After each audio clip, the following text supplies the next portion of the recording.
Halo, perkenalkan nama saya Cindy Patricia Sinaga dengan NPM 2309 10351 dari Fakultas FKIP dari PGSD dari Universitas Katolik Santo Thomas Medan dengan dosen pengampu Sustrianti Naibaho. Baik, di sini saya akan mempresentasikan yang berjudul Teologi Tubuh Sakramen Perkawinan PS5. Yang pertama, apa itu teologi tubuh? Teologi tubuh adalah topik dari rangkaian 129 ceramah yang disampaikan oleh Paus Yohanes Paulus II pada saat audiensi disampaikan hari Rabu yang diselenggarakan di lapangan Santo Petrus dan ruangan audiensi Paulus VI antara tanggal 5 September 1979 dan 28 November 1984. Topik ini merupakan suatu analisis tentang seksualitas manusia dan dipandang sebagai pengajaran penting pertamanya selama masa kepuasannya.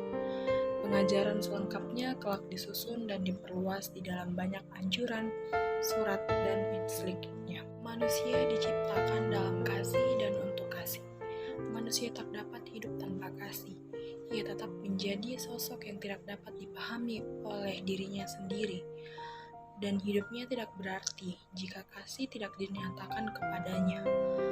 Jika ia tidak mengenal cinta kasih, jika ia tidak mengalaminya dan menjadikannya sebagai miliknya, jika ia tidak mengambil bagian di dalamnya, Paus Yohanes Paulus II ada 8 perbedaan perkawinan Katolik vs perkawinan dunia. Yang pertama, berpusat kepada Kristus vs berpusat kepada diri sendiri. Kedua, fokus perhatiannya doa, firman, dan sakramen vs fokus perhatiannya entertainment. Ketiga, kasih yang memberi dan kasih yang menuntut. 4, setia sampai akhir. Masalah dihadapi bersama-sama vs ada masalah jadi alasan untuk tidak setia. Kelima, hubungan seksual yang total seindah maksud aslinya vs hubungan seksual yang pura-pura tak seindah maksud aslinya. Keenam, anak adalah berkat vs anak adalah beban. 7, anak menjadi anak orang tua vs anak menjadi anak pembantu. Dan kedelapan, tujuan utama keluarga, surga vs tujuan utama keluarga, kegembiraan di dunia saat ini. Itu berpusat kepada Kristus vs berpusat kepada diri sendiri. Kita tak mungkin lupa bahwa mukjizat pertama yang dilakukan oleh Kristus adalah mukjizat yang dilakukannya di dalam perjamuan perkawinan di Kana. Yohanes 2 ayat 1-11. Artinya Tuhan Yesus menaruh perhatian istimewa pada perkawinan, pada kesatuan antara suami dengan istri.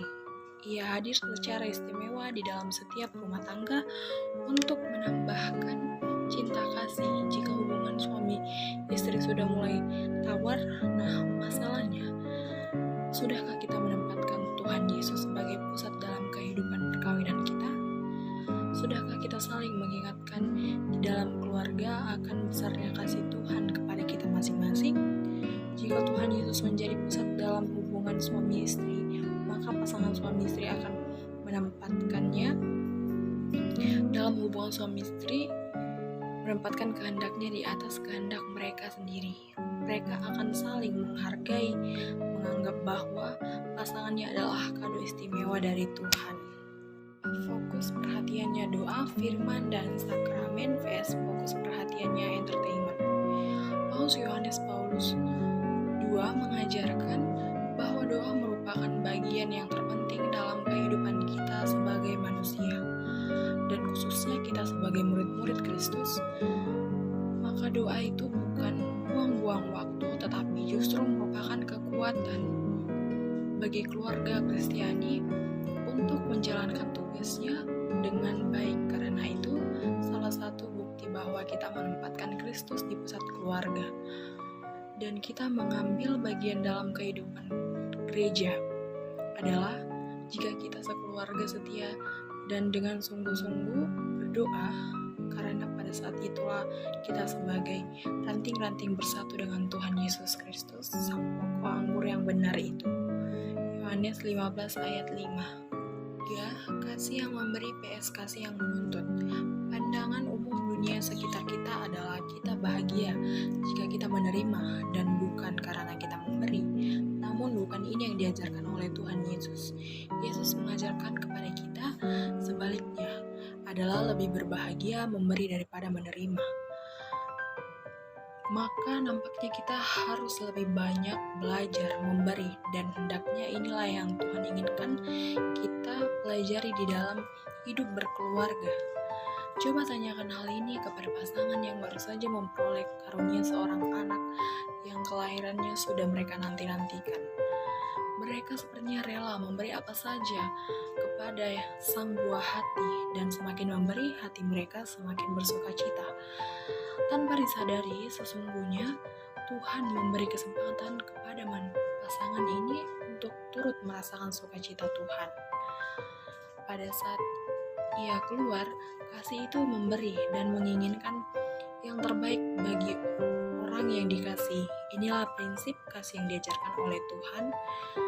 Dengan kasih semacam inilah kita harusnya mengasihi Tuhan dan sesama kita, terutama anggota keluarga kita yang paling kecil dan lemah.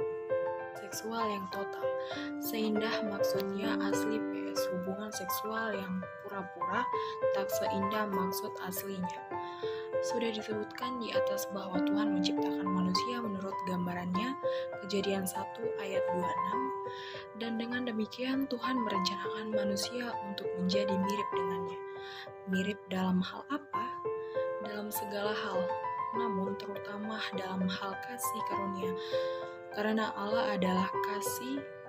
1 Yohanes 4 ayat 8. Nah, kasih Allah ini mempunyai dua ciri khas, yaitu kasih yang melibatkan pemberanian diri yang total dan kasih yang berubah. Karena demikian yang terjadi dalam kehidupan ilahi Allah Trinitatis.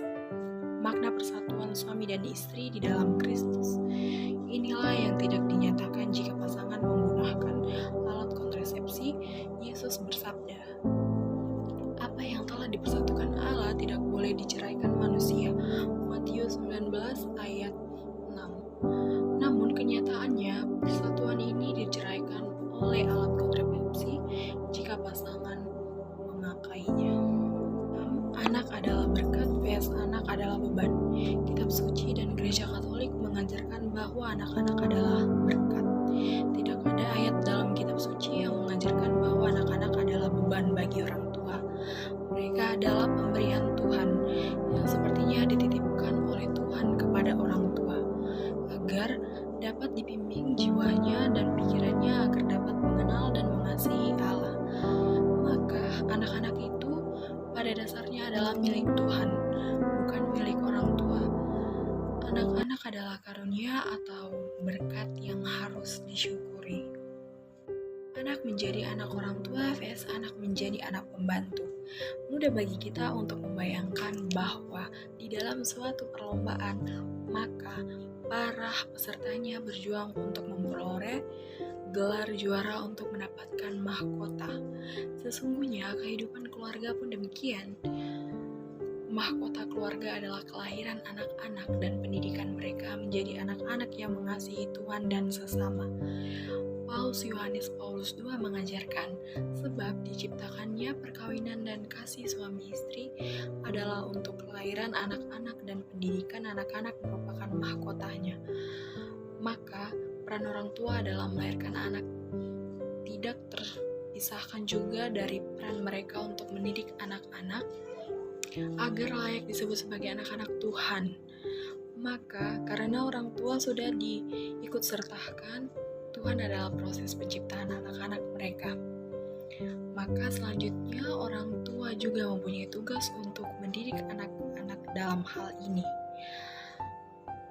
Orang tua menjadi pendidik pertama dan utama bagi anak-anak mereka. Tujuan utama keluarga, surga vs tujuan utama keluarga, kegembiraan di dunia saat ini.